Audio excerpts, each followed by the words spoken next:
పులివెందుల ఒంటిమిట్టల్లో ఉదయం నుంచి కూడా ఒక పక్క పోలింగ్ జరుగుతోంది, మరో పక్క ఉద్రిక్త పరిస్థితులు కూడా కనిపిస్తున్నాయి. అనేక గ్రామాల్లో గొడవలు చెలరేగుతున్నాయి. అయితే పోలీసులపై మంత్రి రామ్ ప్రసాద్ ఆగ్రహాన్ని వ్యక్తం చేశారు. ఒంటిమిట్ట మండలం కొత్త మాధవరంలో టీడీపీ ఏజెంట్లని అడ్డుకున్నారని పోలీసులతో మంత్రి వాగ్వాదానికి దిగారు. వైసీపీ ఏజెంట్లకి ఆంక్షలు లేవా, టీడీపీ వాళ్ళకి ఆంక్షలు అంటూ మంత్రి మండిపడ్డారు. మీరు ఎన్ని చెక్కింగ్ ఫ్రీగా జరగనండి, వస్తాను. మీరు దయచేసి ఫ్రీ వదలండి. ఎవరైనా కొట్లాడితే వాడిని లోపలేయండి, కానీ ఊరికైనా మీరు అబ్జెక్షన్ చెప్తే అందరూ భయపడి ఫోన్లు వాసిపోతారు.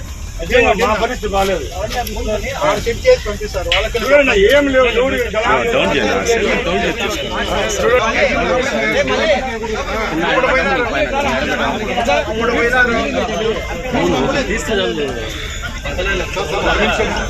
ఏజెంట్